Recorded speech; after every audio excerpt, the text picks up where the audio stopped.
You are listening to the Roberta Glass True Crime Report, putting the true back in true crime.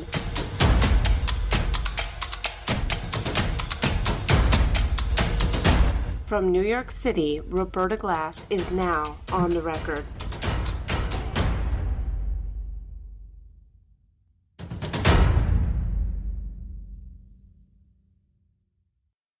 There's a new documentary on HBO called Crazy, Not Insane, that follows the career of psychiatrist Dorothy Otnow Lewis.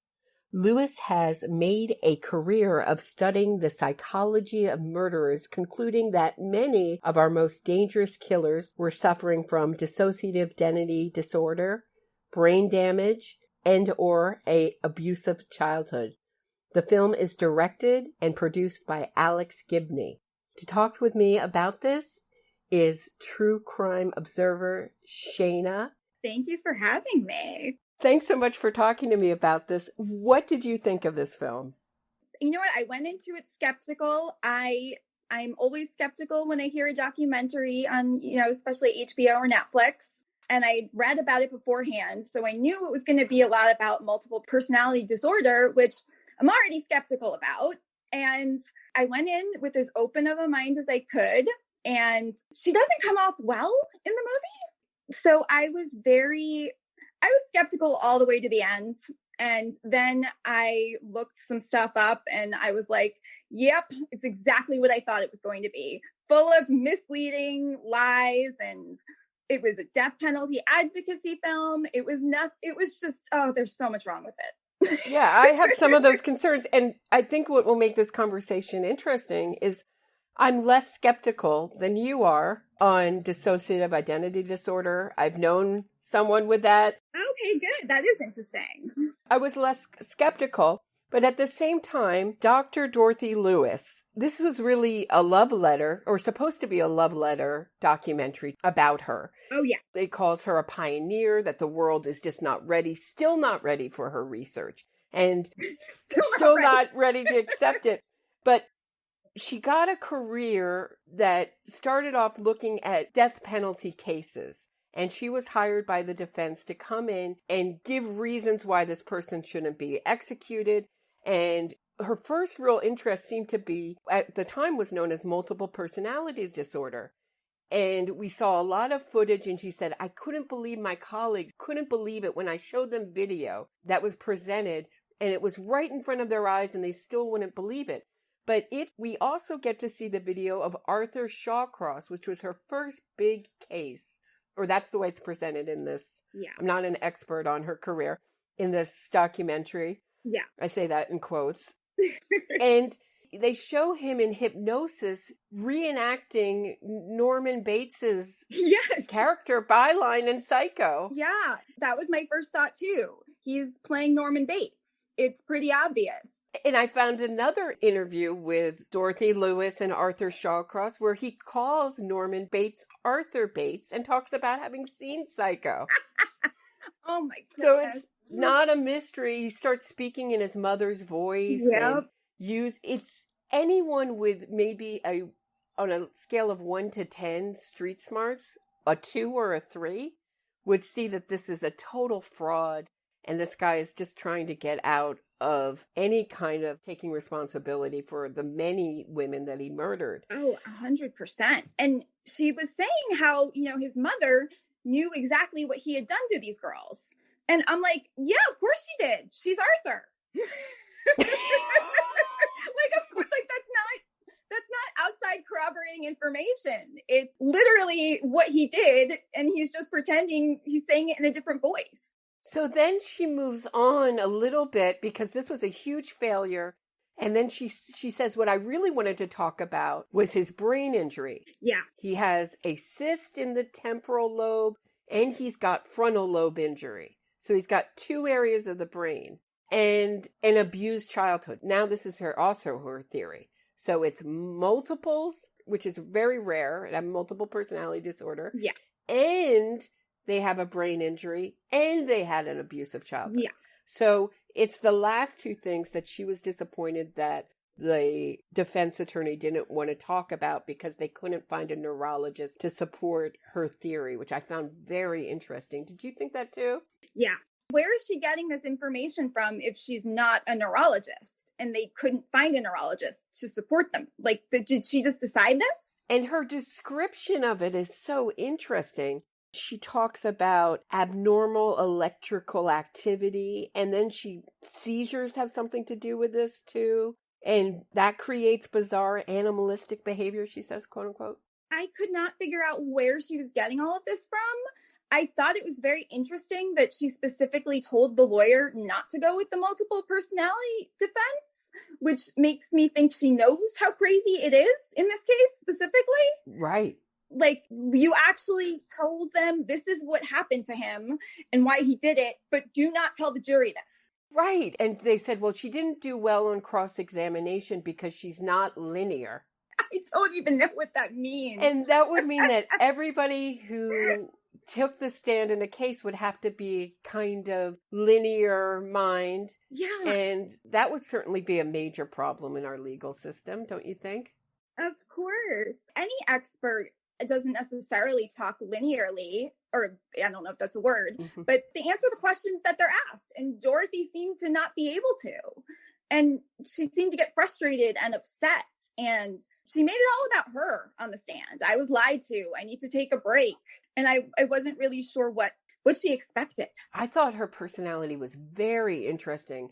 She seemed extremely enmeshed with the murderers that she interviewed and really just reflected herself onto them. And she asked the audience, well, don't you wonder why you don't murder? Yeah.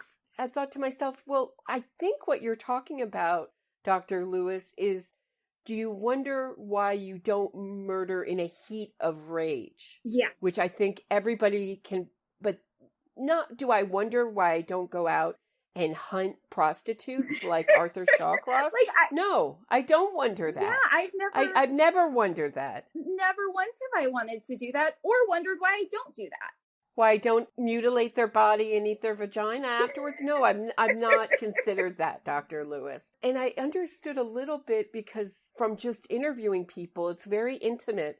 And I tend to really like the people I interview when you're having discussions with people. I think it's very hard to, even when you disagree, very hard to dislike someone who's opening up to you. So I understand on that level. But these are dangerous people, and I think some objectivity was needed.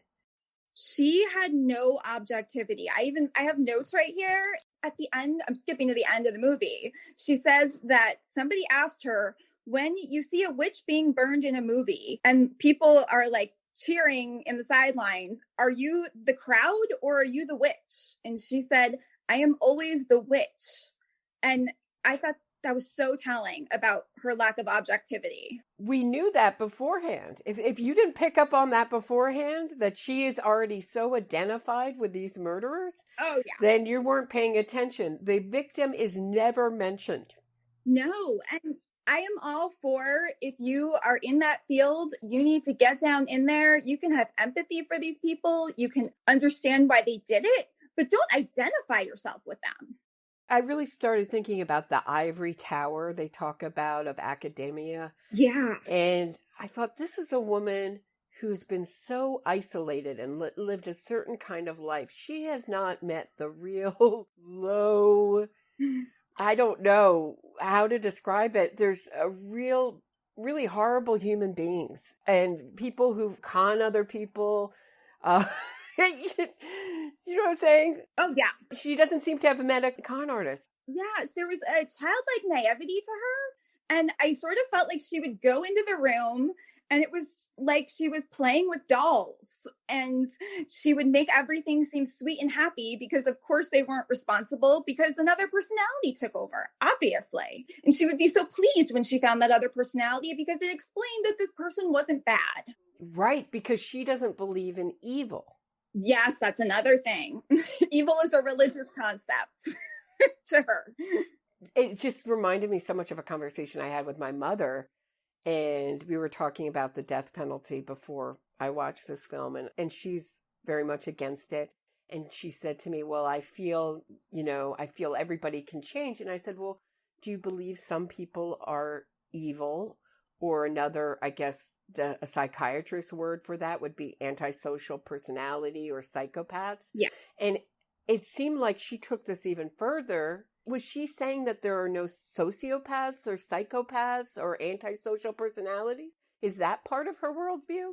That's something I noticed in the scene where she meets with the traveling executioner.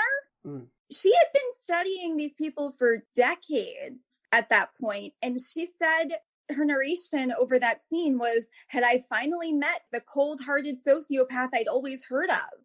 And I'm like, Dorothy, you haven't met one yet? How many people have you studied that did such awful things that this man who's actually, I mean... Let's put a pin in that, though. I want to get back to that. Yeah. But it's a good point. Was she ever hired by the defense? And she was like, I'm sorry, I can't find a brain injury. I can't find a multiple. And I can't find an abuse. I think it's a combination of brain injury and abused childhood. Yeah. Right? Yeah. So she was like, sorry, I can't help you. You never heard an example of that. To her credit, she never seemed to want to set them free. She did seem to want to help them out of the death penalty. But you never heard her say that she didn't find something really. Mm. There were people she would say, I don't think they're safe to go out into society, which sort of made me feel like they were like her toys that she could go and play with. Very mothering. I got a very mothering feeling towards these are hurt little children. Yes. The way she addressed them by their first names. I never want to offend the multiple because they could hurt me. I'm always very nice to them. But she had a very mothering kind of persona when she came in and talked to these dangerous killers. Definitely. It's alarming how much she treated them like harmless little children to me. She would just be in the room chatting away with one of their multiple personalities. And I'm like, what are you doing here? Are you diagnosing them? Are you trying to prove something to yourself? Or is this just something you enjoy doing at a certain point? Did you get a sense of what these killers were told about Dr. Lewis before she arrived? You know, I think it's definitely possible. Either they told them beforehand that her specialty was multiple personality disorder, or she came in asking about multiples, which seems like she did, at least in the Marie Moore case. She came in and said, they tell me that you have another personality. And I can see any sort of con artist being like, yeah, I do. And you're the one who really honed in on the Marie Moore, and her story is animated in this. It is, yeah. Unfortunately, it's completely inaccurate. Wildly inaccurate. Can you talk about how it's presented in the documentary and versus, I know it's a very complicated story, but can you try to talk about the reality of it? This story was actually one of the first red flags with the Dorothy story, I thought. She said that Marie Moore, she lived with her 14-year-old daughter and her daughter's boyfriend. First red flag, you probably shouldn't have your 14-year-old daughter's boyfriend living with you. The boyfriend was sadistic, which, again, you don't want a sadistic teenager living with you.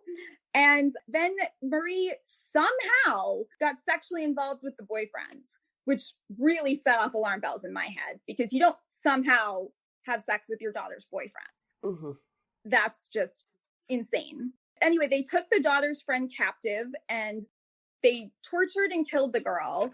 But Marie wasn't responsible because the boy was sadistic and she was under his spell and he forced her to do it. And he got off as a juvenile and Marie went to prison and got the death penalty. Okay. What's the real story? The real story is actually worthy of a documentary itself. I'm looking at the Supreme Court decision of New Jersey. The whole case happened in the early 80s. And Marie Moore had her daughter, who was about 12, and a bunch of her daughter's friends sort of under her spell, along with a 50-year-old woman named Mary, who was Marie's friend. And she convinced them that her daughter's father was Billy Joel, the singer, and how Billy would give them instructions over the phone. The kids would all have to do chores. And if they didn't, Billy had cameras everywhere, so he would know what was happening. And then Billy would call And he would tell the boyfriend that the boyfriend had to beat up all the kids who didn't obey because he was prepping him to be his son-in-law and be the man of the house. And then eventually, Marie said that Billy pulled her over on the side of the road and injected her with something that made her become Billy. So Billy would speak through Marie and she would become very mannish. And all of these kids were under her spell and truly believed it. And eventually it led to this girl, Teresa, who was 12 or 13, being chained to the bathtub all day or all night. And they would rape her and torture her. And they didn't feed her for days. And eventually she just passed out. And it seems like she passed out and hit her head and was in a coma and then died. And they mummified her while she was still alive. Yeah, they said she probably was still alive for hours after they thought she was dead. And they wrapped her up in plastic and tape and shoved her in the crawl space. It's just horrific what this poor girl went through. Horrific. But the way Dr. Lewis, it was all the 14-year-old boy was calling the shots when it was completely the opposite. Oh, completely. The boy was doing everything Marie and Billy told him to do. He had sex with Marie because Billy told him to. He beat everybody up because Billy told him to. I'm not saying the boy wasn't a horrible person, probably, who seemed to be a bit sadistic. He only did seem to do all this because Marie wanted him to. Right. And she also had worked in the phone company. Yeah. And knew how to make the phone ring. Yeah. So it looked like she was getting a call from Billy. So this is not a multiple entering her body. No. She's making this happen. Yeah. They really believed it because Billy would call. It wasn't just Marie calling Billy. Billy would call them and Billy knew things that were happening in the house. And they all truly believed this. And the victim's name was Teresa Fury. Yeah. So I'm going to be mentioning the victims' names in this episode because they are completely left out of Alex Gibney's documentary and completely erased. Even when she mentions Arthur Shawcross, she says he would fall asleep and then say, "Oops, I did it again." And then she laughed. It was really inappropriate. So callous. Oh. So callous. And if she's had conversations with victims' families, we didn't see any of it in the documentary, and she doesn't seem to acknowledge the existence of the victim or the victim's families, friends and family. And this was so outrageous when you gave me those court documents that I actually tweeted Alex Gibney, and I said, "Don't you think you owe it to Marie Moore's victim, Teresa Fury, to give an accurate portrayal of her crime? Or is it better to illustrate Dorothy Lewis's lie so she can make Moore look like a victim?" And he answered me. Yeah. So points to Alex Gibney for answering me. Yeah. He wrote, "The film did not diminish the cruelty of the murder." What do you think of that answer? He's circumventing the question. I mean, it really did. He makes Marie out to be the bigger victim in this case.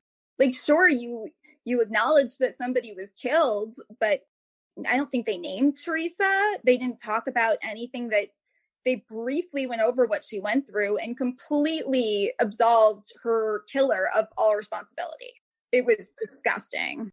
What if I took like Senator McCain's story and said, well, he was tortured, but he was tortured by his own, U.S. soldiers. He was. Yeah. But I didn't diminish the torture. I showed the torture. I just said that, the U.S. soldiers were responsible for it. I mean, there would have been outrage, right? Of course. It's not the truth. You're lying and you're taking away what really happens. I thought that was the most interesting, strange, unexpected answer. Yeah. Put my jaw on the floor. It's not really an answer. It's not. Since I got it, I've been thinking of all sorts of different examples of how crazy it would be and how outraged any other subject, but somehow it's okay when you're in this realm. I understand that you had to simplify the crime. Sure. For your film. Getting into the Billy Joel of it all is too sorry to laugh, but no, it's such an insane story. And I think that Marie was such an insane con woman with these kids that you can't take that away from the story. that Marie wanted this all to happen. This was all her idea. Nobody made her do this. She tortured this poor girl, and those other children were beaten pretty badly too.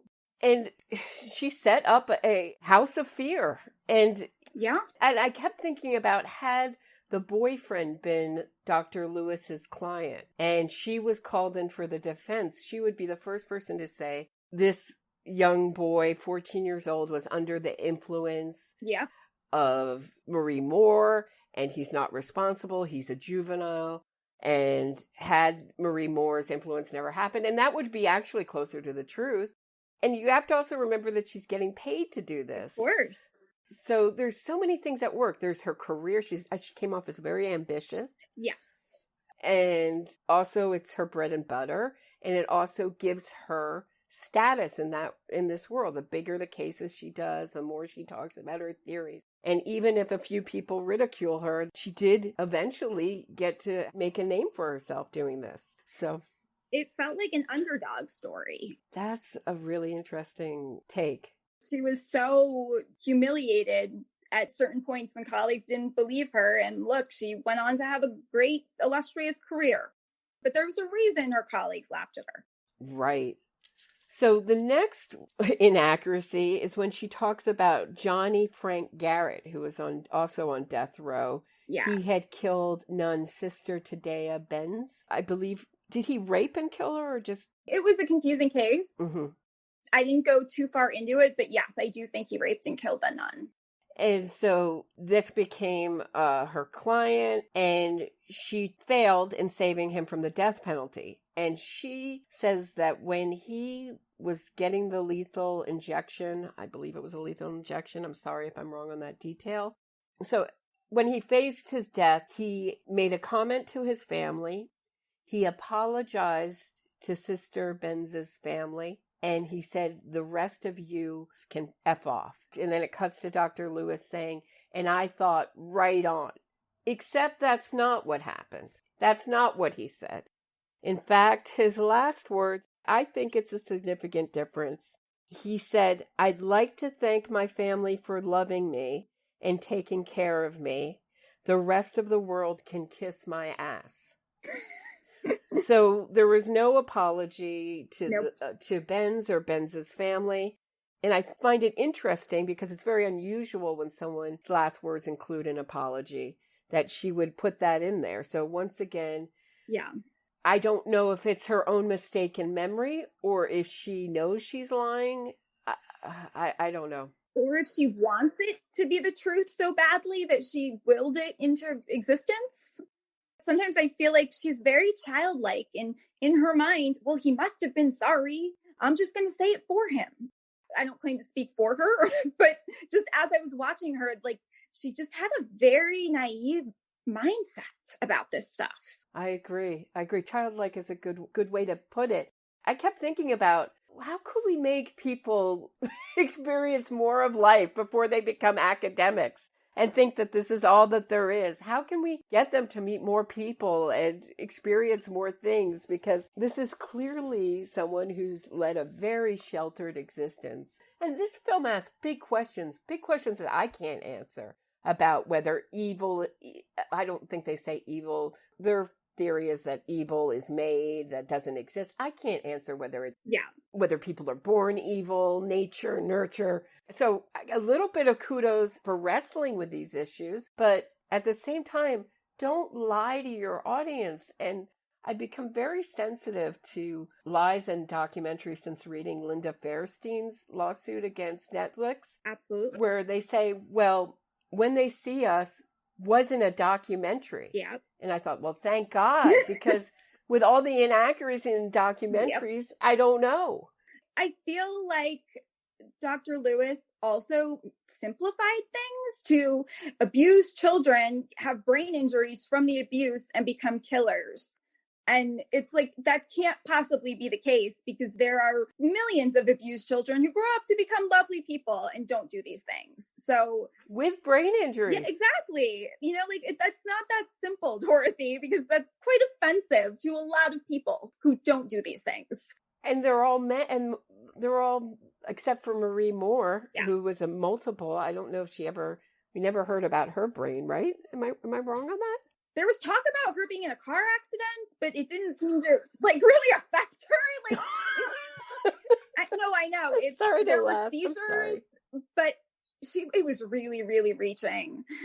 Nobody really said that Marie had Marie.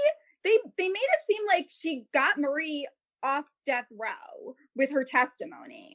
And what really got Marie off death row was the fact that she did not deal the final blow to Teresa. That was it. They made that very clear. Uh-huh. I thought there were some issues with the jury too, the jury questions or something like that. It could be. You know what? At the end of this, they ordered a new trial. I could not find anything about a new trial. But from what I gather, there was a ruling that said that she really wasn't eligible for death row because she did not deal the final blow. And Teresa was sort of not murdered because there was no proof that anybody actually meant to kill her, even though they starved her and tortured her. Kept her with her toe chained to her. Oh, God, it was horrifying. Yeah, chained to her arm and her hands. Yeah. I mean, just horrible positions. It just was awful. It was. And one of the worst cases I've ever read. Oh, yeah. I was feeling sick reading about her last moments. Did Dorothy not read the files associated with the case? Here's where I find it very interesting.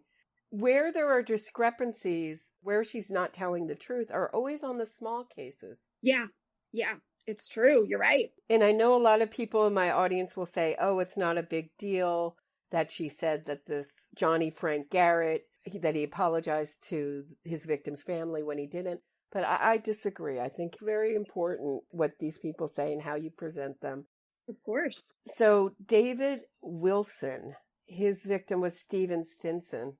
You know, I have to say, not a lot of things in the documentary fooled me.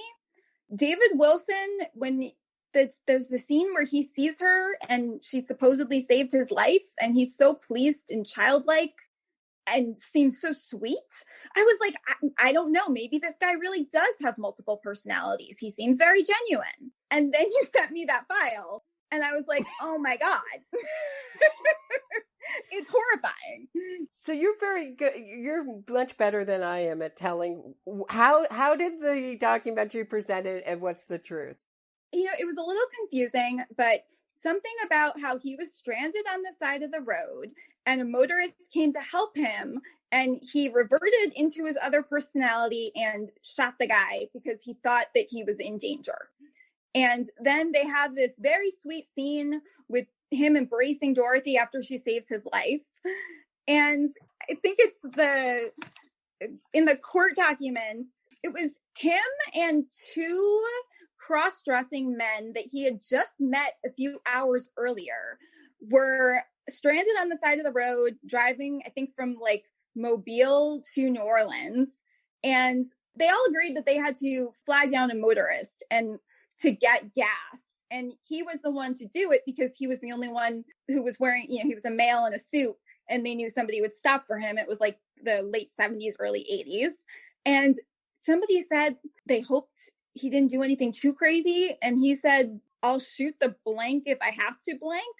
Something horrifying. And I wasn't clear why anybody had to be shot in this situation.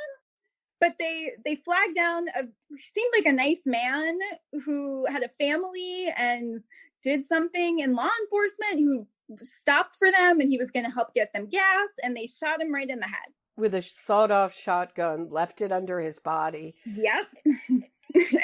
and the other two flee the scene. Yeah. And he gets picked up with blood all over the three-piece suit, confesses. Yep. Signs an X, but then he gets on the stand in his trial and says that the bloody suit isn't mine. I would never sign my name with an X. I think this documentary is much like the murderers themselves, not a reliable narrator. Yeah. Neither Lewis nor the way the documentary does these animations of these fictional stories. They're not a reliable narrator. So I wouldn't stake too much in this guy's claims that he has multiples. I couldn't even find anything in the court record about multiples. I found that he was a problem child and he didn't have a lot of good parenting, and they said he was always crazy, but there was no actual documentation of him being crazy.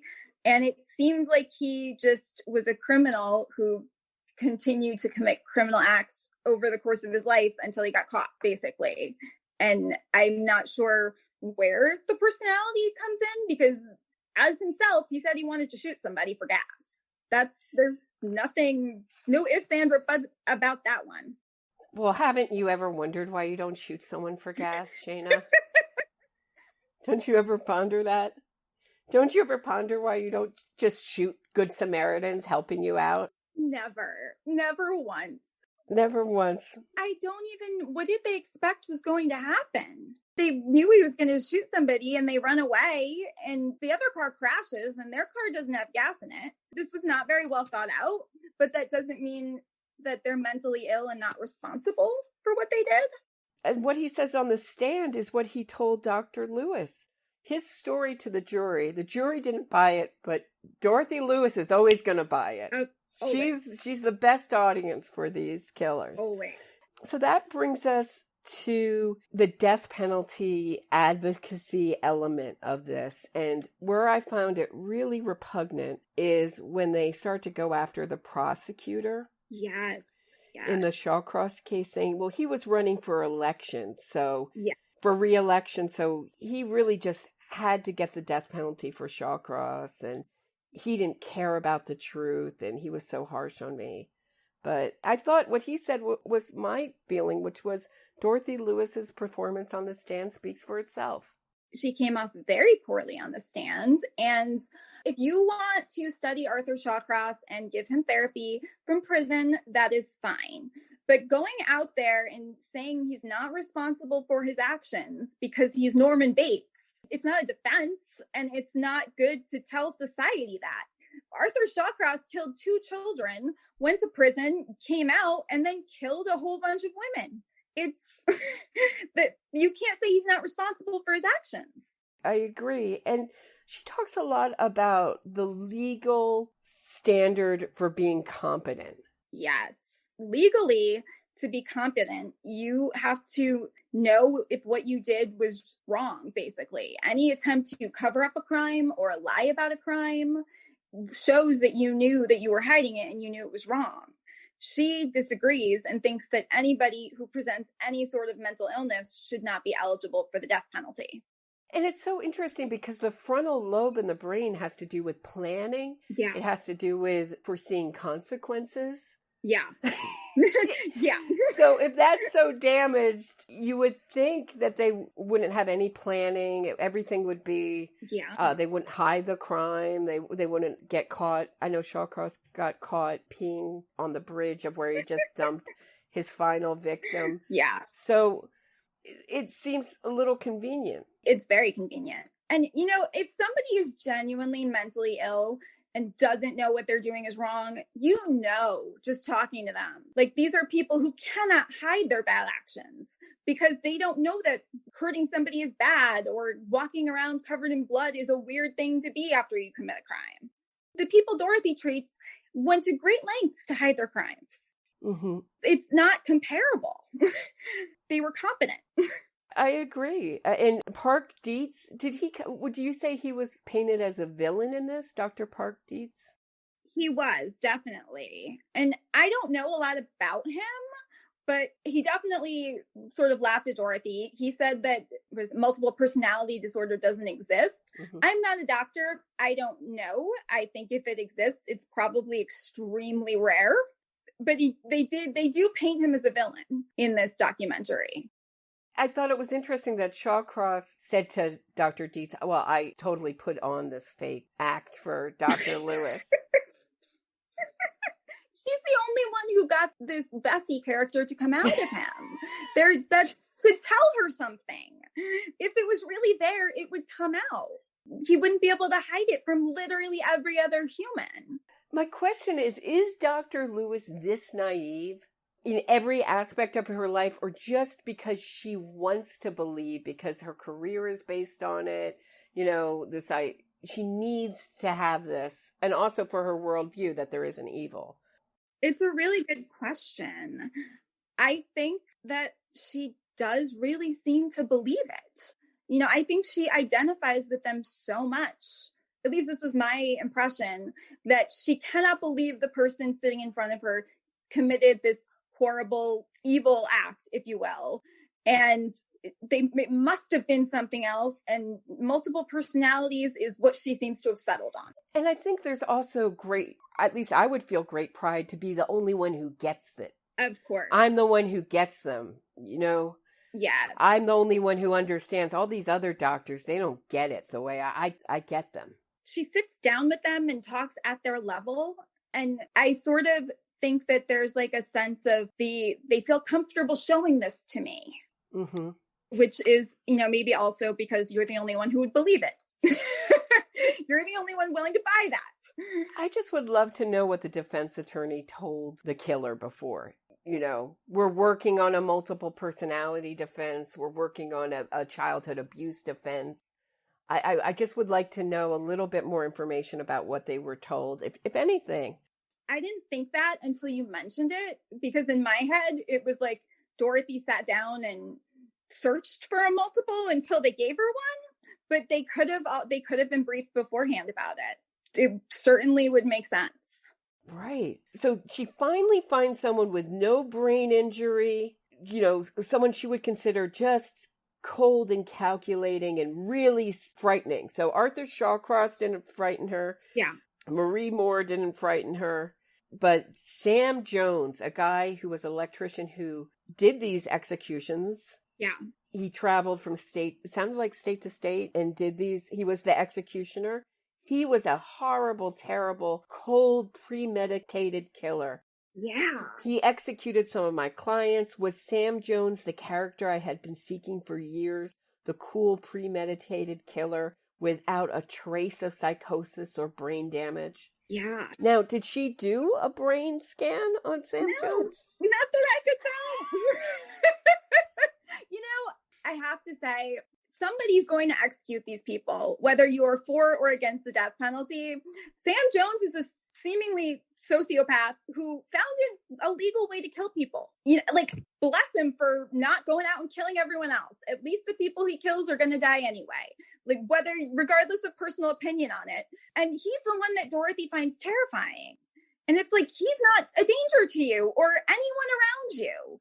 I'm not saying he's a good, warm-hearted person, but we're talking about a guy who somehow channeled his need to kill people into a career and does it legally. That's interesting because I had a different take. I think I was so angry at Alex Gibney and Dr. Dorothy Lewis by the time Sam Jones came around, and I felt that this film was such an anti-death penalty activism film. Oh, yeah. And had done had worked so hard to humanize and make us feel sympathy for this killers while totally erasing the victims and their families, that when Sam Jones came, I thought, well, this is just a guy. I can't say that this is a psychopath. I can't say that this is a terrible person. This is a guy who is pro-death penalty. He's obviously bothered with his weird paintings, bothered by what he does, whether he wants to admit it, whether he's too macho. And I had also wondered about his experience being stabbed in the back where his 2 lungs collapsed, if he had really started to identify with victims, and this was his way of sort of channeling that experience. I don't know if I'm making up excuses. Maybe he was a terrible person, but I thought it was interesting that the one person who was absolutely horrible, terrible, cold, what we would call a cold stone psychopath, is the one person with a worldview opposite of hers, who believes in the death penalty, believes that this is right. And I'm on the fences when it comes to the death penalty. I just have a problem with anti-death penalty activists lying. Yeah. And I find even Sister Helen Praging repeatedly lies about these cases. If you want to make your case against the death penalty, fine. But once you start lying, exactly, that's when I can't really join your movement. Absolutely. I'm with you. I'm on the fence about it, but don't trick me into watching a movie about a pioneering psychiatrist that's secretly anti-death penalty propaganda, because you're just going to make me mad. You're not going to convince me of anything. And so then they saved Ted Bundy for like the yeah. piece de la resistance. And she holds up Ted Bundy's audio tape and she says something very odd to her son, don't get your DNA on it. What is that about? This was like her prized little treasure that she's been hiding from the world for all this time.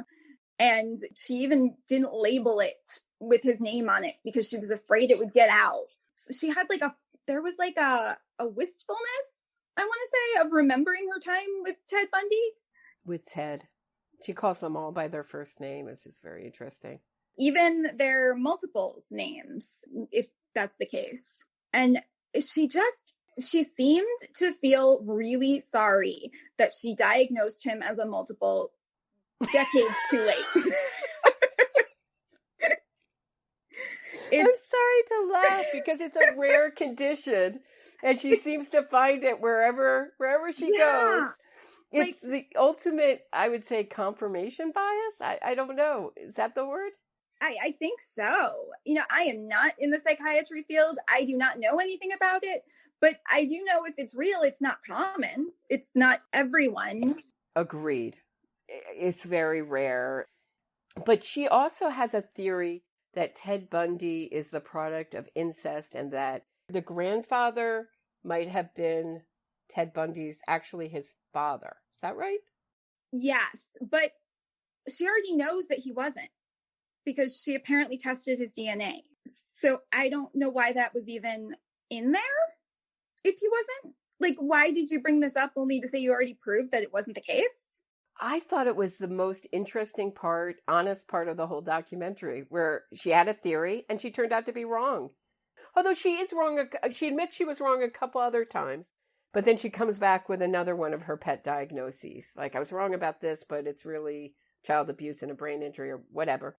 That was interesting, for sure. I just thought it was funny that she lays it out like a theory, then goes about talking to other people about it, and then turns out she knew she was wrong the whole time.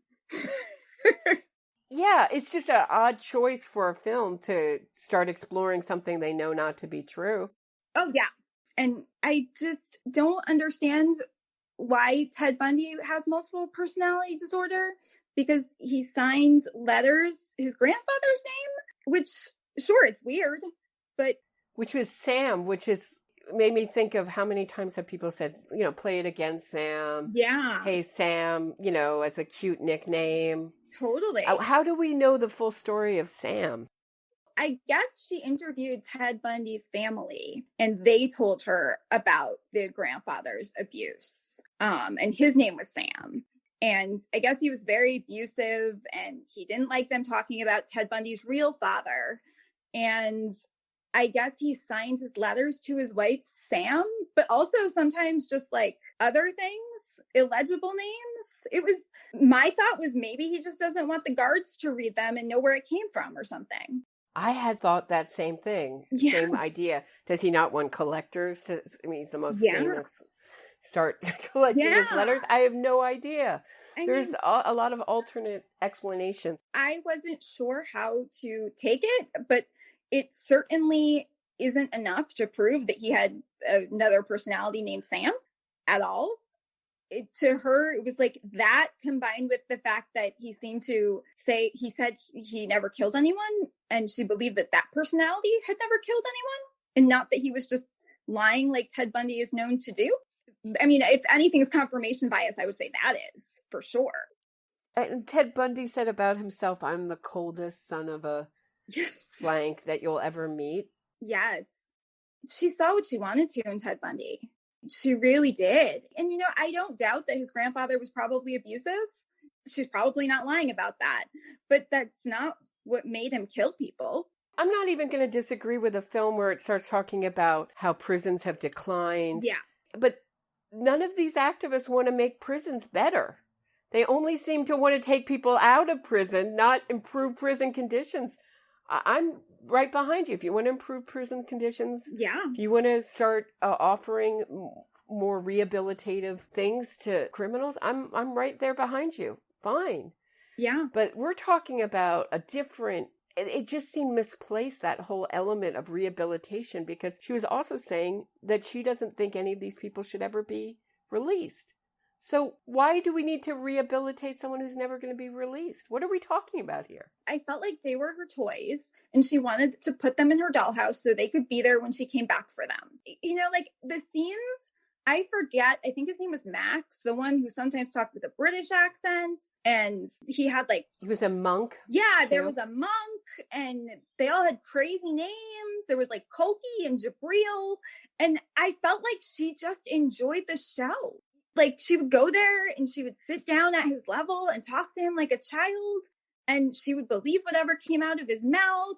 It just felt like playtime for Dorothy. I don't think she was treating them. That's very interesting. And when Ted Bundy is brought up, she sort of poo-poos his last conversation. Yeah. Where he talked about pornography, and they talk about the 50% of men, serial killers, sadistic serial killers who had massive pornography collections. Yeah. And she's saying, well, I don't think that's really it. And I found it interesting from Dr. Stone, who I believe is at Columbia. And he said that 30% of sadistic serial killers have brain injuries. So we're talking about a higher level, have these giant porn collections, but that doesn't fit her narrative. She's like, well, we can't get rid of porn. We got the First Amendment. Yeah. Yeah, the First Amendment's got to protect pornography. We can't get rid of pornography. And what they show as pornography are these detective magazines, not any of the really disturbing sadistic pornography I know. that has been part of this debate. And they just poo-poo it, and they sort of say, oh, how naive for this guy to have listened. He was religious. I believe he was a pastor. Do I think pornography caused Ted Bundy to kill? No. Do I think it was part of the cause? Absolutely. It's not black or white like Dorothy thinks it is. I just thought it was such an interesting moment. I mean, that's a whole nother debate, but it's right in front of her face. And then she's saying, well, look at this guy being duped. And then she's saying, well, he doesn't know. He doesn't really know the real secret that he's a multiple. You know what I mean? It's just like, maybe you're in a glass house on this one. And was such a great example of something that doesn't fit her narrative, or she doesn't want to delve into. And it doesn't make him look like a victim either. They can't help having a brain injury, right? They can't help being abused as children, but they do make a choice to buy and collect pornography. So forget that. I don't really know what her goal was, because I would think that if you even wanted to treat these people, you would have to have them take responsibility for their actions. And all she's doing is trying to give them reasons that they weren't responsible for what they did. And that's, I would say, no way to treat anybody or rehabilitate anybody. It's just an excuse. Yeah, very interesting. It's an angering documentary. Yeah. Is it worth people's time with a fact check? I don't know. I don't know. Am I glad I watched it? Not necessarily. Like, I don't feel like I wasted those hours, because I learned a lot of really interesting cases, but I don't think anybody else is going to do this work to figure it out. So it seems very misleading and harmful to the psychiatric community. I would have a lot less trouble with it if it told the truth. Yeah. If it told the truth about the crimes, included victims. Yeah. At least their name. I find the bare minimum their name. Yeah. But I just keep going back to her saying, she meets an FBI profiler to talk about the incest with Bundy. And she said, we were the ones close to Bundy in different capacities. Yeah. We were the ones Bundy trusted. Yeah. As if the trust of a sadistic serial killer is something, I don't know. Is that social cachet? At least for her, she was doing good work in her mind. You know, she said that Bundy said, everyone wants to know what he did, but she was the only one who wanted to know why. And I find that hard to believe, that she's the only one. I mean, he probably said that to flatter her, because he wanted her to say he shouldn't be put to death. But I wouldn't put a lot of stock in anything Ted Bundy told me. We touched on it a little bit, but I just want to return to it. There's the idea presented that the public that demands executions of people who do really heinous crimes, and the crimes that get the death penalty are most heinous, sadistic, difficult to stomach crimes where we want retribution, that the need for the public to get retribution, to hurt this person, is the same or worse than the murderer's act of murdering itself, is similar. Again, it doesn't matter if you're for or against the death penalty, but in my mind, if somebody did something so terrible that people are cheering their death, you should really think about the person who did something so terrible, not the people who are relieved that this person is going to be gone, if that makes sense. Another analogy to that idea is that the soldier who kills in battle. Yeah. So they're saying the reasons are unimportant, or the act of killing.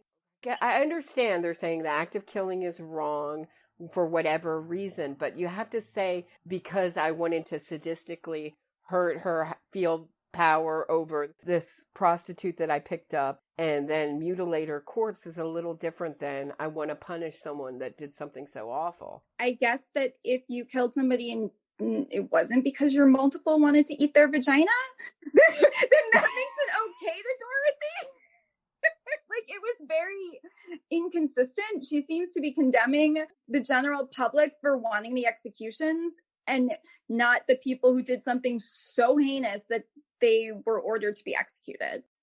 It's a very skewed worldview in my mind. I've wondered if something, so I mean, we'll use her language, disassociates. She's disassociating from the actual crime. So when it comes to the story of the actual murder, she kind of turns off. I guess we're going back again. Does she know she's lying about some of these cases? But I feel like she has to, because she doesn't lie about the most famous, or was that cut out of the film? Does Dorothy just go in there and they tell her things and she believes them and that's the end of it? Or does she read all of this paperwork that comes with them along with her interactions with them? Because I don't think that anybody could believe that Murray Moore was coerced into helping somebody kill someone. Coerced by a 14-year-old, the Murray Moore story. A 14-year-old boy who throughout the story keeps asking her if he can call his mom. So if she read the documents, then yeah, she's absolutely lying. If she just went in there and took them at their word, then she's a fool. I don't think she comes off good either way, but I don't know which one it is. I'm glad I'll never have to talk about this hopefully never talk about this documentary again. It was absolutely, did we miss anything? I don't think that we did. I wanted to talk about one thing where the Johnny Depp, which I correctly predicted is one of probably my most unpopular episodes. But Johnny Depp said he talked about the beast. Yes. When he would get blackout drunk and do drugs. So maybe Dr. Dorothy Lewis should talk to Johnny Depp. He might be a multiple. He could be a multiple. And doing these things the multiple might want to drink and do drugs and then break things and throw things and hurt his partner, right? Yeah. I mean, it's not okay if you're just that person, apparently, but nobody is that person and that bad in Dorothy's minds. And they all have a multiple that does the bad things for them. And I want to know, does she think that nobody is responsible for their actions? And is the multiple responsible for their actions? Because the multiple still knows what's right and what's wrong in these cases, theoretically. It really is. And it reminded me of my mother's childhood, where her mother would say to her when she was bad or in a bad mood, oh, Phoebe's here. So Phoebe was, because I guess the mother didn't want to see that side of my mother, my grandmother. It's this idea that you can't integrate. It can't be integrated. This idea that people are really good and that the bad part of us is another, it's like a separate, like we can't integrate this into one person. Which actually sort of feels like, I know she says that evil is a religious concept, but it sort of feels like the whole religious concept of being possessed by a demon. You know, it like there's the demon inside of you that comes out that you have no control or responsibility over. And that's a very simplified version of, I think, you know, the bad things that people do and why they do them. But you could see the change in their body. You could see the change. And she's stopping on the stand and saying, wait, this other entity, you know, whoever the name is. She does not come off well on the stand.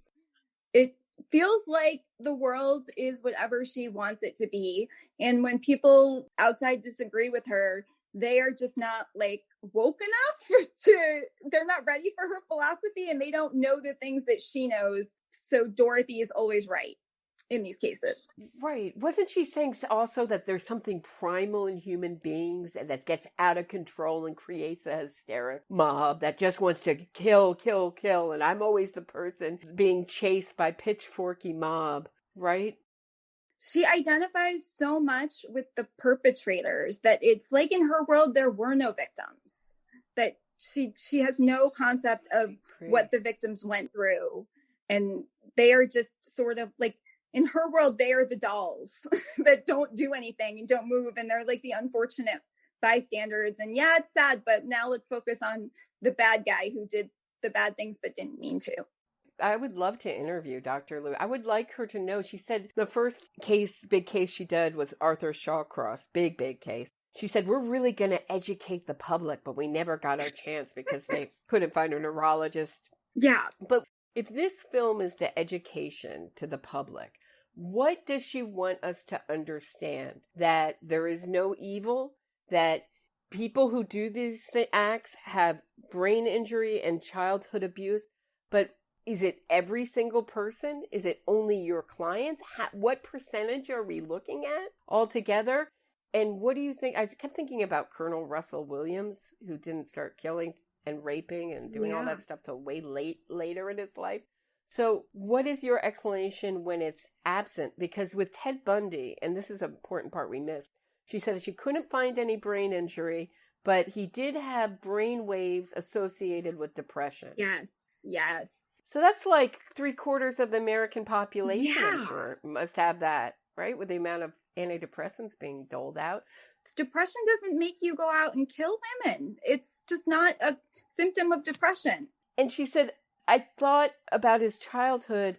I thought that he was one of those children nobody wanted, but she also describes him at 3 coming into his aunt's room with knives and putting knives all around. So what happened was his childhood so bad from 0 to 3? And she includes that his mom tried to abort him. So that also affected the fetus, she believes. Okay. I'm going to go along with every single part of her theory. If that's the case, so was it so terrible from 0 to 3 that he was created in utero to 3? And so he had a brain... Oh, wait, no, he didn't have any brain injury, just terrible childhood. And he was a multiple. And depression? So was he a multiple by 3? It's mind-bending, the logic she uses for him to excuse who he was. I don't know. It's like she couldn't find the brain injury she wanted to find, so she made one up. Right. I'm like, when do you stop? There was an interesting part where she was talking about Shawcross, and she said, well, I saw a cyst. And then another doctor said, but hey, you missed the frontal lobe, that big scarring on the front. Oh, how could I miss that? So he's got a frontal lobe and the temporal lobe is messed up. It's like anything can be an excuse in her world. So is there a time, and so with Ted Bundy, it's all absent, except now you go to brainwaves? When do you stop and say it's not there?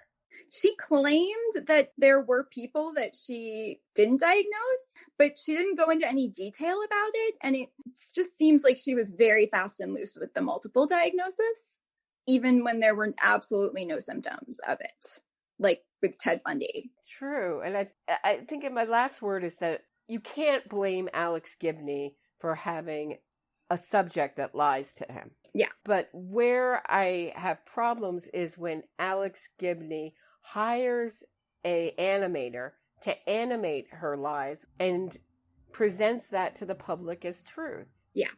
And I feel like he's also, if she leaves out the victims' names, please just put in the victims' names. I think it was really wrong of him to say, I wondered if he had ever seen that material. if he has any fact checking with all, I know that it has to go through legal, but does he feel like the victim's dead? What are they going to do? And I don't know if Marie Moore is even still alive. I know she was serving life. I don't even know if she's still alive. So I tried to find her. I couldn't in the New Jersey prison system. But I feel like Alex Gibney would have to have Googled these things. I mean, it took me a few minutes on Google to find the Supreme Court ruling on Marie Moore. Wouldn't you be curious about what your subject is? Are documentary filmmakers just in their little bubble when they're doing this and don't even think about outside forces that affect what they're talking about?